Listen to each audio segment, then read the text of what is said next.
Newtown, a small town tucked away in Fairfield County, a tight-knit community growing closer after being transformed by tragedy. Evil visited this community today. 26 innocent lives lost inside Sandy Hook Elementary School. They had their entire lives ahead of them. Birthdays, graduations, weddings.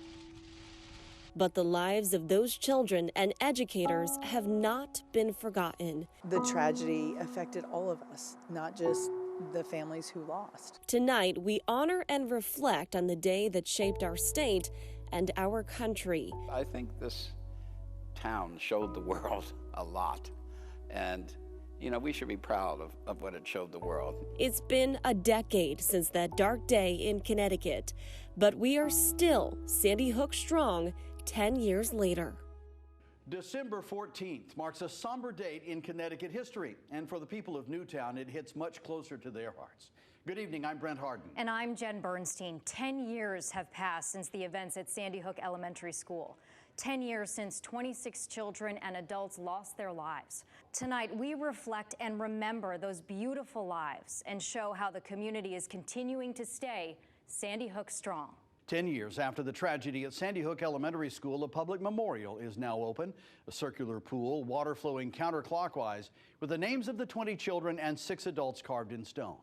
Fox 61's Lindsay Kane has more about their memory that will now always be alive. The sound of flowers falling, water circulating, and the silence of peace, all taken in from the small parking lot above the new Sandy Hook Permanent Memorial. A memorial pool, and in the distance sits the new Sandy Hook School. Around the memorial pool, heartache heard clearly without any spoken words, and hope echoing through the gravel circles. And really a hope for, a better time full of, peace and an end to senseless violence. It is that senseless violence bringing people from all over to pay respects at the Sandy Hook Permanent Memorial. Flowers float counterclockwise, passing each of the 26 victims' names of the tragedy, etched in stone.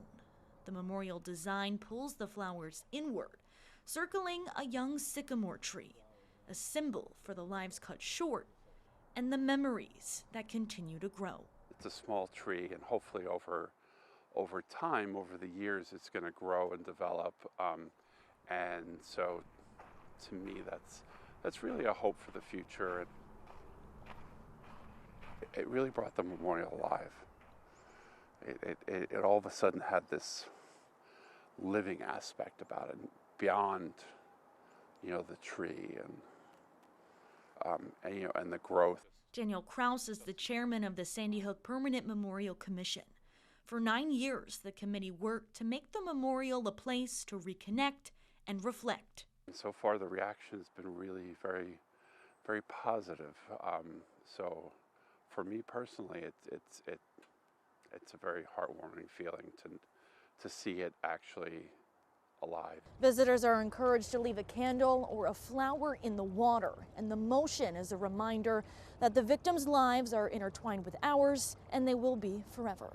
It really truly honors the lives that were lost that day. Losses that 10 years later still pull Sandy Hook together in grief. It's important to remember that the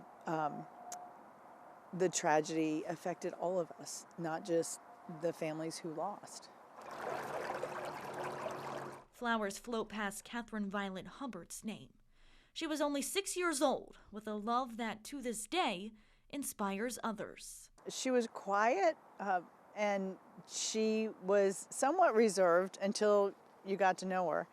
And then she was vibrant, and she was determined, and she was passionate. Her mother, Jenny, visited the memorial once, but she says she finds her peace at the Catherine Violet Hubbard Animal Sanctuary, created to honor the bond her daughter had with animals. How do you feel when you come here? I feel Catherine time and time again. 10 years later, Jenny and so many others grieve in different places. Sandy Hook strong, always on their mind and in their heart. Each milestone comes with its own feeling and puts me in different places. 6 years was hard. It was, Catherine was gone as long as she was alive. 10 years, I find myself this milestone and with each one of them just kind of allowing them to present what they're going to present. Though much has changed in 10 years, the message remains the same. There's been 3,500 school shootings since Catherine died. Clearly something's got to change. Change Jenny and so many others still hope comes, while remembering those they know are never coming home. In Newtown, Lindsay Kane, Fox 61 News. In the wake of the tragedy at Sandy Hook, the desire to create change and prevent another similar tragedy echoed across Connecticut and the country. Here at home, lawmakers got to work and tried to tackle one of the most divisive issues of our time: what to do about gun violence. December 14th, 2012. It's a day that gripped our state, one that created calls for change. Then Governor Daniel Malloy was in Newtown within hours after the shooting. Got to the firehouse and understood by that point the gravity of the situation. We'll get through this. The governor found himself navigating the unthinkable, a national and international spotlight burning brightly on Newtown. And as the details of the shooting unfolded, urgent talk began of how to prevent this kind of tragedy from ever happening again. 48 hours after the tragedy, President Barack Obama visited Newtown and made it clear he would seek changes on the federal level. We can't tolerate this anymore. When did you know that you needed to do something? If you're talking about the decision that we needed collectively to make to do what we reasonably could to make our citizens safer, that evolved relatively quickly. At the state level, lawmakers, both Republicans and Democrats, reached out to each other. We decided that action needed to take place and it needed to be bipartisan. So we kind of knew immediately, what are we doing to protect our kids? But what would that action look like and how far would it go? Leaders looked to gun reform. The shooter, armed with an AR-15, fired off 154 shots in less than 5 minutes. We're talking about one of the most divisive partisan issues in America, what to do about gun violence. At the time, Democrats controlled both the Senate and the House in Connecticut. But leadership from both parties agreed getting something done together would be the most effective and healing way forward. We had an obligation to get this done for these families. Republican Senate leader John McKinney represented Newtown. This is my town. These are my constituents. These are my friends. I'm going to do anything I can possibly do to try to make things safer. It first required a commitment, an agreement that we would stay in the room. Using recommendations from a bipartisan committee, leaders worked over the next few months to craft a large-scale gun violence prevention bill. At one point, they almost came to an impasse on the definition of what constitutes an assault rifle. Finally, after a lot of back and forth, leaders found common ground.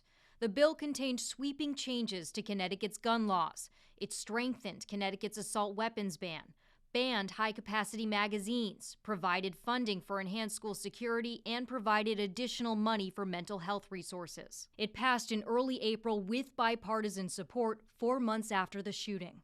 In our case, the bill stands intact 10 years later because of the fact that we did this the right way. I don't think that there were as many things that were instantly gratifying as knowing that we had responded to a horrendous situation that happened to play itself out in Connecticut. But making changes on the federal level have not happened as quickly.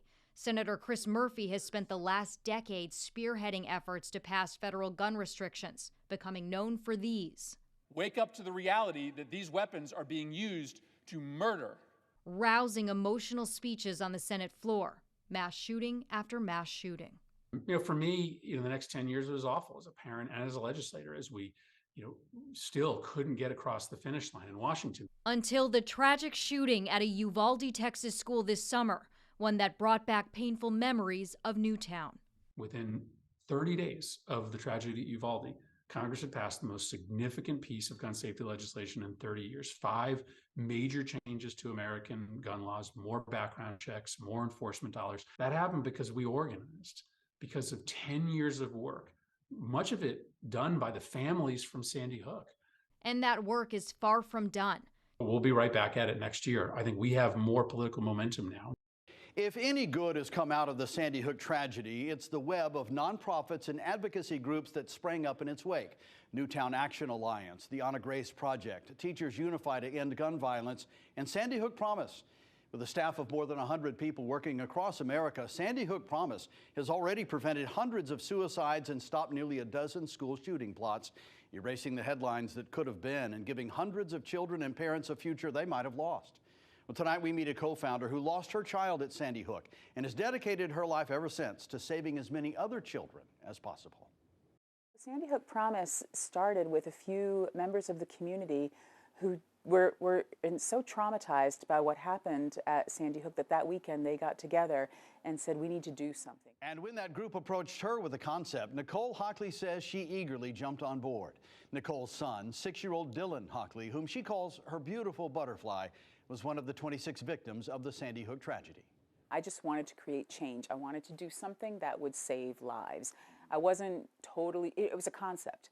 I wasn't totally sure what it meant tangibly and how it was actually going to work, but I knew I wanted to try. It took a couple of years, she says, for Promise to begin taking shape. We were learning. We were learning about what happened at the shooting at Sandy Hook. We were learning about the causes of gun violence. We had the failure of trying to pass universal background checks in the Senate in April 2013. But that failure, she says, turned on the light, convincing the group to try to effect change in another way. And when we first launched our sample programs in 2014, after recognizing that people didn't know how to learn the signs and that there was a chance for teaching kids and changing a generation, when those programs really started taking off, that was when Sandy Hook Promise started to fly. The cornerstone of the Sandy Hook Promise programs is the 10 signs of violence, withdrawing from friends and activities, social isolation, cruelty to animals, and more. We didn't develop that knowledge ourselves. That is knowledge and data that has been evident for many years from the Secret Service, from the FBI, from numerous studies that more often than not, when someone is going to commit an act of violence or self-harm, they give off signs. The problem was law enforcement and security personnel had been trained in recognizing those signs for years, but students, teachers, administrators, and parents had not. And that's where Sandy Hook Promises programs come in. Simple nod, a smile. Start with Hello is designed to combat social isolation. Say Something teaches kids to recognize the signs of violence and tell a trusted adult. And the Safe Promise Clubs are student-led groups who pledge to take charge of keeping their schools safe. And as it has proven successful, as we've saved several hundred people from suicide, as we've stopped 11 credible planned school shooting plots, I know that what we're doing is working. Facing trauma, being in a horrible situation, people almost invariably react with, I have to do something, yes. Right? They don't always come up with something that literally, actually demonstrably saves lives. That's very true, and I am humbled by the team that I get to work with every day because we are so committed to solutions. Nicole says December 14th is still a difficult day, the emotions crowding in. She copes by doubling down on the work, staying busy, focusing on the mission, developing more partnerships, working with more donors, saving more lives. And then on 12/14, I'll kind of emotionally crash. My heart is forever broken, and I am forever changed after what happened with my son's murder. And I am probably right now as close to the person that I was before 12/14 as I've ever been, but I know I'm never going to be her again. She is part of my history. But her future is focused on expanding Sandy Hook Promise. In the new year, Nicole says she and her colleagues want to not only reach more kids in more schools in more cities, but also drill deeper in certain high trauma areas, probing for ways to be even more effective at ending the violence. These days, the group's Newtown office is quiet with the staff working remotely since the pandemic, but the goal hasn't changed and the work continues at a fevered pace. We're on a mission to protect children from violence, and in particular gun violence. We're on a mission to end school shootings, and we not only just talk about it, we have the tools to actually deliver the results. Coming up, remembering the day that shaped Connecticut through the lens of a camera. Our Fox 61 colleagues reflect on the tragic day in Sandy Hook and the difficult weeks that followed. Every day, our team at Fox 61 brings you the news that matters to you and your family. But the news can take its toll on even the strongest of journalists. Many of those who work here at Fox 61, both in front of and behind the camera, remember Sandy Hook. They were there. They covered it. And tonight they look back on that dark day. I wasn't even working that day. I was on vacation. And the calls started coming in, and all of this noise started reverberating. Came into the office and said, there's been a shooting at a school in Newtown, and we're sending everyone. We need to get 2 satellite trucks out there. We're going full coverage. So you do what you do, right? You gear up all your stuff and you start heading west on 84, and we didn't even know where we were going. When I got to Waterbury, I started to see state police SUVs whiz by, multiple. You looked at each other and you realized, this is going to be one of those. It was going to be one of those days. Just the look of just desperation and agony on these people's faces, because nobody knew what was going on. Nobody knew what they were going to. All everyone knew is that something bad, really bad happened. And at one point, there was a long pause between names, and he got up to the podium and everybody looked up, and he had to say, I'm sorry, ladies and gentlemen. There's no more names. This is now a crime scene. For me, I didn't have kids, I don't have kids, but I know that the parents in the newsroom just had a much more difficult time because they could see themselves, they could see their kids in those situations. I looked down at my phone and I got a text from a coworker of mine, and he happens to be my child's godfather. And the text simply said, I can't believe this. These kids are the same age as your son. And it was like that moment, I was like, oh my God, you're right. At the end of the night, and it was a late night, at the end of the night, Brent throwing to me, and I said something to the effect of, for a guy who's paid to talk, I don't have much more to say. I just don't have much more to say. I see it as an honor anytime anyone shares their story with me. I was honored to cover the opening of the Anna Grace School. It was beautiful to be able to tell, almost a decade later, that this beautiful art school was being opened to celebrate this beautiful little girl who was killed at Sandy Hook. I take my son to play at the Anna Grace playground all the time. And I always think about them. I always think about that family. I always think about all the kids. And I just kind of take a moment and look at all the kids playing, and I just think that this is what they wanted. They wanted a place where kids could come and be kids. And the Monday after, we were set up in a parking lot not far from where the tragedy occurred. And there was one guy there, I think he was from Southbury. He was retired with the school board. He had a big sign that said free hugs. And it wasn't him that was giving the hugs. It was his giant, cutest ever bulldog giving hugs to people. And that resonated to me. Every day, I'm reminded of those kids. And I'm telling you, there's not a day that goes by in my life that I don't think of Sandy Hook. Coming up next, the Newtown community reflects and remembers. It happened, 10 years ago, but it doesn't feel like it did at all. How far we've come in the last decade and where we're going as we remain Sandy Hook strong. The tragedy at Sandy Hook still being felt to this day, a decade later. But the people of Newtown, Connecticut have shown one thing. They're resilient. Fox 61's Julia LeBlanc grew up in Newtown. She lived through the pain. She saw the tears shed. But through the anguish, the people of Newtown never wavered. Tonight, she takes us to her hometown to answer the question, how are we doing 10 years later? This is my hometown. And 10 years ago, we lost 20 children and 6 educators. But since then, we have seen a lot of people step up in our community. So I wanted to introduce you to some of them. Coming home to 2 lanes and a little more quiet life was very nice. A quiet life.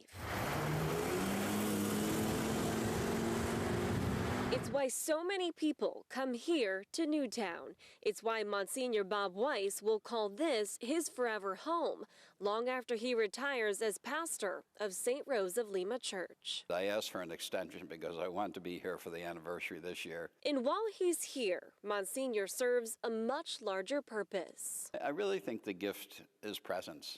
You know, that I'm here, people know I'm here. You know, they know that I carry the same pain they do. Excuse me.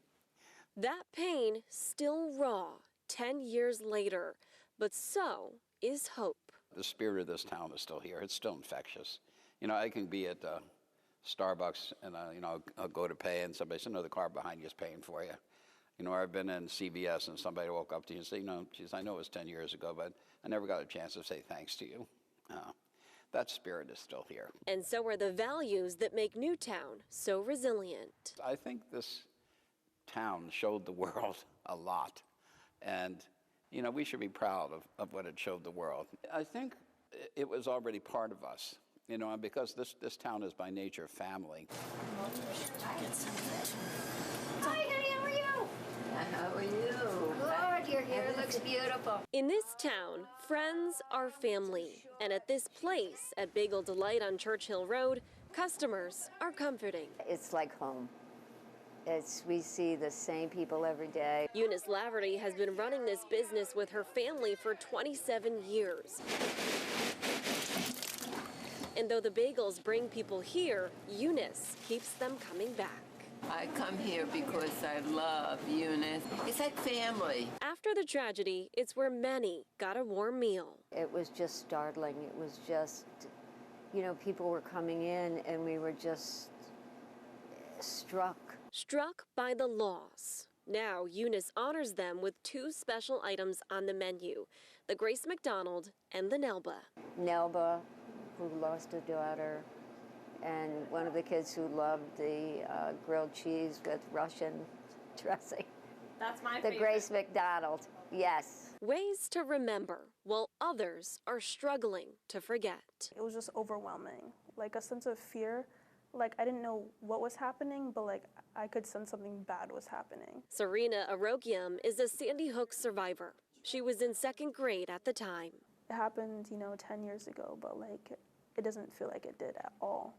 Like, I still feel like I'm still in the classroom some days and just sitting there waiting for my mom to come and pick me up. It's been a long journey for her and her classmates, and now that journey includes activism. She's part of an organization called the Junior Newtown Action Alliance. What I specifically want is just for the generations that come after me to have a safer place to live, work, and just be themselves. A place like Newtown, which is so much more than what happened here 10 years ago. We're the community where a school shooting did happen, but we're a community also that really worked together not to let it define who we are. Sandy Hook strong 10 years later.